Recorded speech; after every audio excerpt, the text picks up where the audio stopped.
been wanting to review a 2D game for quite some time, and I think I found a good one. Ori and the Blind Forest.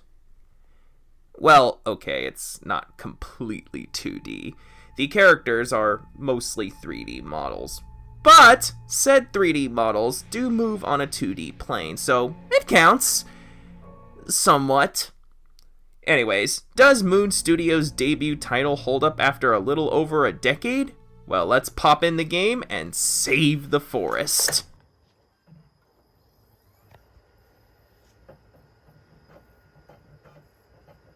I gotta tell ya, this game kind of infuriates me. Not because it's bad, but because it is oh so close to being perfect. It's almost criminal! Then again, it is pretty difficult to screw up a side-scroller. An interesting thing about the Xbox One version is that both the original and the definitive editions are included on one single disc. Pretty neat, huh? Starting things off, a noteworthy graphical bug is having not one, but 2 Koros. Awesome. Isn't one troublesome owl enough? Hi Naru. How are you, starving and whatnot? Okay, so there's a point where you have to fight these 2 slug things. If you defeat them at the entrance of the arena, the camera likes to do this. I think the camera person saw a spider and was too afraid to show it. But at the very least, the camera person didn't see any game-breaking bugs, so how does the frame rate hold up? Well, the game runs at 60 frames a second perfectly throughout the entire game. The game's looking pretty Oh. The game crashed. Well, at least it's just exclusive to the Xbox One version. I said it's exclusive to the Xbox One version. Really? No more crashes? Okay, then. Oh, for fuck's sake, why now? Well, the original version of the game managed to not crash on me a single time, so there's that, at least. And that's about it for Ori and the Blind Forest. It's a pretty solid build, but god damn it, it could have been perfect. But don't let my perfectionism stop you from picking this game up. The Xbox One version especially is worth a buy for the original version alone. You know, if you can look past the game's short 3 to 5 hour runtime. Anywho, since we're still talking about Ori, let's take a wisp at their direct sequel, Ori and the Will of the Wisps. Let's jump right in and see what we got.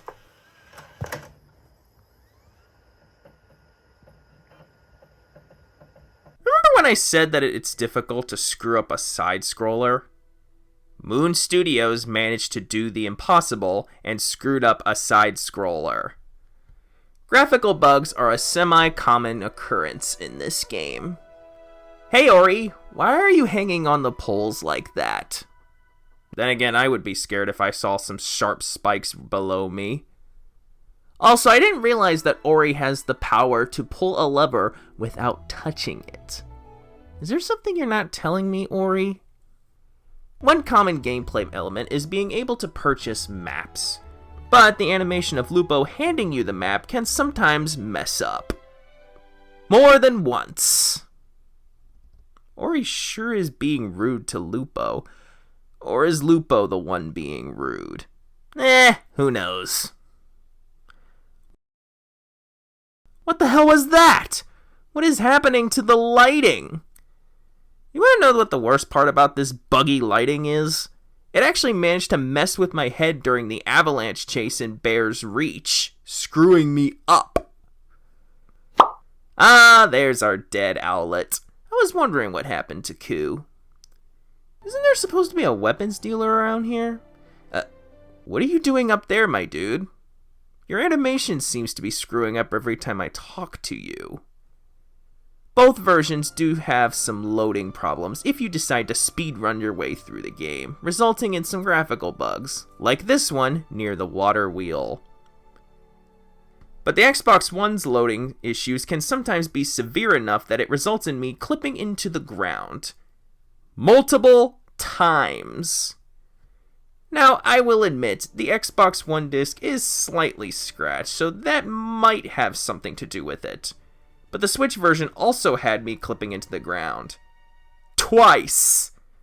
I mean, it's not as bad as the Xbox One version, but apparently these things can happen sometimes.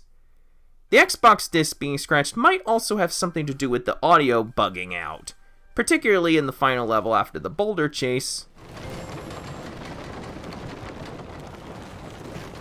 and also teleporting.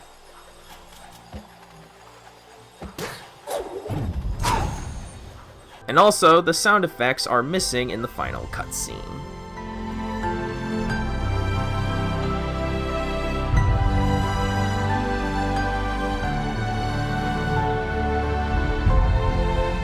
Some mysteries just never will be solved, will they?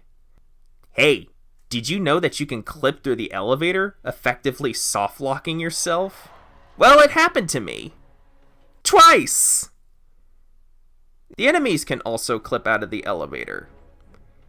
It's so easy to soft-lock yourself here, isn't it? Hold on a second while I restart. There we go. I just finished the boss fight with the Toad. I can head on over to the teleporter and... Why can't I teleport? Why can't I teleport? What's stopping me? Oh, for fuck's sake! Well, I'm seeing how the game crashed on me. Let's transition into the frame rate, shall we? The Switch version crashed on me not once, not twice, but thrice. Give credit to the Xbox One version, it only crashed on me once. I mean, it's not a good thing, but it's better than crashing 3 times. As for the frame rate itself, much like its predecessor, it tries to hit 60 frames a second. The Switch version runs like a dream. But the Xbox One version, holy shit! No wonder the gaming press reported on this game's shitty frame rate. I found that the chase sequences and the boss fights tend to be the worst spots for frame rate issues. It can actually make these sections unplayable. Also, an old friend of ours kinda creeped back into existence. Stuttering! Again, it might be the disc, but the Xbox One version has it pretty bad. How is this game even playable in this state? But don't think for a second that the Switch version is in the clear. Sure, the stutters are shorter than the Xbox One version, but it is noticeable, and it is semi-frequent. God damn, this game was quite the downgrade from the much cleaner first game. You know, it's kind of a shame. The game itself actually is pretty decent. The Xbox One version might actually be the worst version I've played, although you might want to take this with a grain of salt. Maybe your experience might be different than mine. Also, Moon Studios said that this game would be 3 to 4 times bigger compared to its predecessor. But those numbers are very generous at best. It took me 6 to 10 hours to beat the game.